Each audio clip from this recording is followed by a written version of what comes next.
Welcome to my madness, ladies and gentlemen. Today we're going to be taking a look at this Spider-Man Classics Cyber Spider-Man. Is it Spider-Man Classics? I think it is. This is pre-Marvel Legends, if I remember correctly. But it doesn't really say Spider-Man Classics on it anywhere. But it's definitely from that time frame. So anyway, this is a figure that's been kind of a grail figure for me. I've wanted for a long time. I wasn't collecting at the time when this figure originally came out, and I've been wanting it for a while, but it's kind of pricey. And so it took a while to find one for a decent price, and I finally did, and here we have it. Now, I am not an inbox collector, but sometimes when you run across something like this for a really good deal, which I did, and it's new in package, and while it is not perfect, you can see here we've got some curvature on the card and things like that, but overall it's in really good condition. And sometimes when you find something like that, even though I'm not an inbox collector, it kind of still hurts to open it up. And so I kind of been putting this off for a couple months since I picked it up. But here we go. We're gonna finally crack this guy open, take a look at this figure, and see what we've got. All right, so we got them out of the package. We'll take a look at accessories. Now, keep in mind, these accessories are primarily geared towards kids with play features and things like that. So we've got a shield. This kind of clips on to his arm there. Pretty cool looking. All right. And then, of course, we've got a backpack here. Little jetpack, spider jetpack with a clip that goes around the torso. So you've got that. You would clip on the back. And then you get, of course, the spider rocket launcher there, which also has the clip that goes on the arm and comes with one of these right here. So you can kind of do that and then push the button and it shoots off. So those are the accessories you get, play features there. You know, if you're like me, you pick something like this up. I don't really care about the accessories. You know, maybe I put the backpack on him or something like that, but mostly I am focused on the figure itself. And man, does he look great. He really, really does. Just the level of detail and sculpt in these Toybiz era figures, especially going back to Spider-Man Classics, is just absolutely amazing. Look at that head sculpt on there. We've got all the machinery and bits and parts, and we've even got like a wash on it to make the little details pop and stand out. Got the spider there on the back. Looks almost like an engine coming off of his back. You can actually see through the holes in the chest and there in the collarbone piece here. I don't know if that comes across well, but you can actually see through to the back, to the holes here. The detail on the sculpting on the legs, the boots.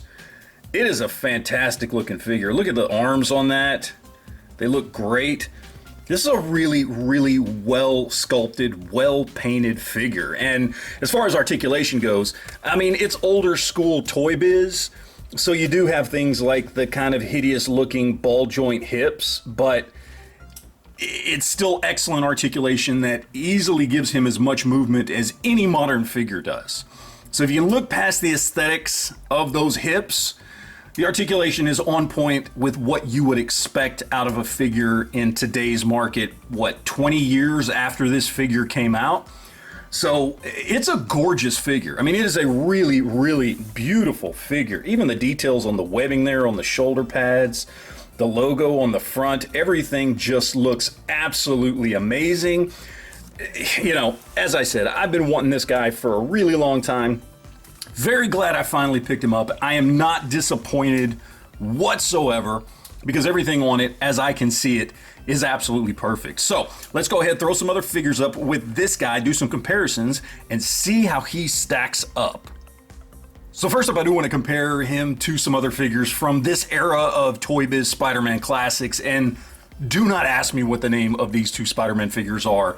I don't know. This one that we have here on the left is basically Spider-Man, you know, in his kind of House of M costume, but I think they called it like Web Blast Spider-Man, and I don't even remember what this one was called, but I love the costumes. They're very cool, they're very unique, and I love these figures, and you can see this Cyber Spider-Man definitely comes out of this era of figures. But then to throw him up with one of my favorite Spider-Man figures also from this era is we have one of these old school, I think this was called Spider Sense Spider-Man or something along those lines. He's got the translucent yellow eyes that kind of give the effect that he's, you know, got his spider senses tingling. Love this figure 100%, but again, you can see these figures all come from that same era. All right, so to compare them to some modern Spider-Man figures, we have what I think are the two best modern Spider-Man figures we have. Of course, the new Walmart exclusive, you know, animated version of Spider-Man there on the left, and of course, the Renew Your Vows 2-pack Spider-Man on the right.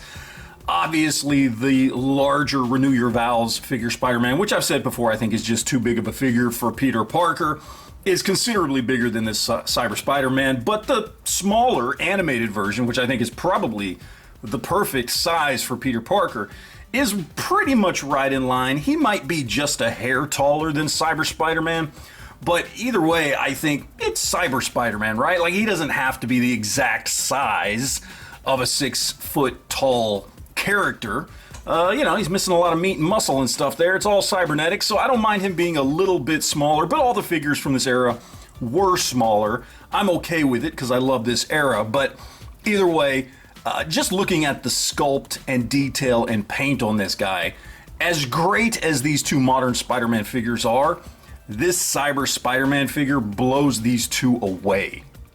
And just because these older school Toybiz figures were much closer to true 6-inch scale than obviously the newer Hasbro stuff is, I wanted to throw these up with some other 6-inch scale, true 6-inch scale figures. Of course, we've got SH Figure Arts Spider-Man. We've got, of course, the Homecoming suit there on the right, and on the left is, I don't remember if that's the integrated suit or what it is. I honestly don't remember, but you can see they're fairly close to the same size, and I think it works even if you were to mix up your display with a Toybiz figure and an SH Figure Arts figure.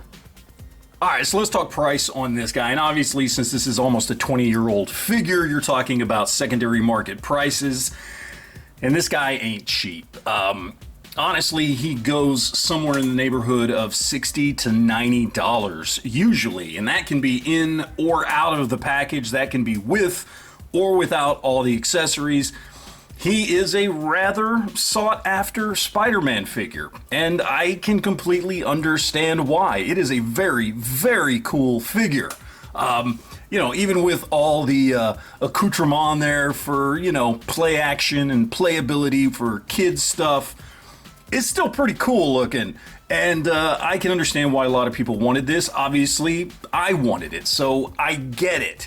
Now, that being said, I got really, really, really lucky, and I managed to find the guy in the package for 40 bucks. That is not usual, okay? It is why I finally picked him up. I jumped on it the minute I saw it, because you just don't see that. So, wanted to put that out there, what I paid for it, but don't expect to find him in that condition for that price. It was like a once-in-a-lifetime deal for me. So again, 60 to 80 bucks, sometimes even more than that, depending on whether or not he's in package and how good a condition the package is in. The question becomes, is it worth it? Look, I love this figure. I've wanted it for a very long time. I'm really glad I got it, and certainly for $40, I think it absolutely is worth the price. Obviously, that's why I bought it. Would I pay $60, $70, $80, $90, $100 for this figure? No, I wouldn't. I didn't.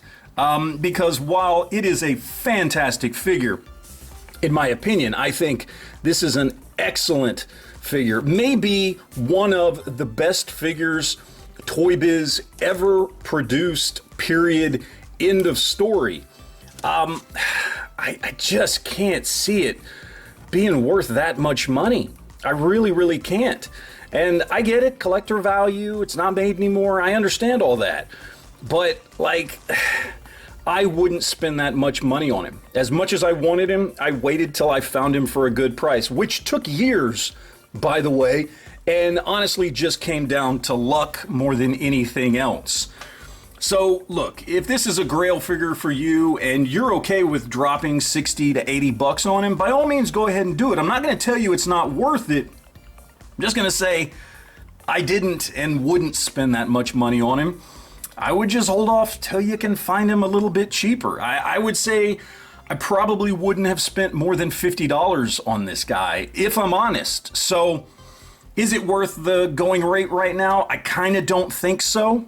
As much as I love the figure, and as much as I said, it may be one of the best, if not the best figure Toybiz ever produced, but it'd be real hard to wrap my head around that price for a figure that originally, I believe, cost between $10 to $13. So, I don't know, man. Ultimately, it's up to you guys what you want to do with it. I love it. I'm glad I found it. I'm glad I found it for the price I did, because I'd wanted this guy for a really long time. And I'm very, very happy I picked him up. So, yeah, in the end, I'm very satisfied with this purchase. But then again, as I said, luck played a big role in that for me. So, that is it, guys. I would love to hear what you guys think about this guy right here, or just whatever in the comment section down below. Let me know. Do you have this guy? Do you want this guy? Did you ever have him and now regret getting rid of him? Because I've heard that story a million times. Would love to hear it again. Let me know in the comment section down below. And as always, guys, thank you for watching. And always remember to enjoy your collection.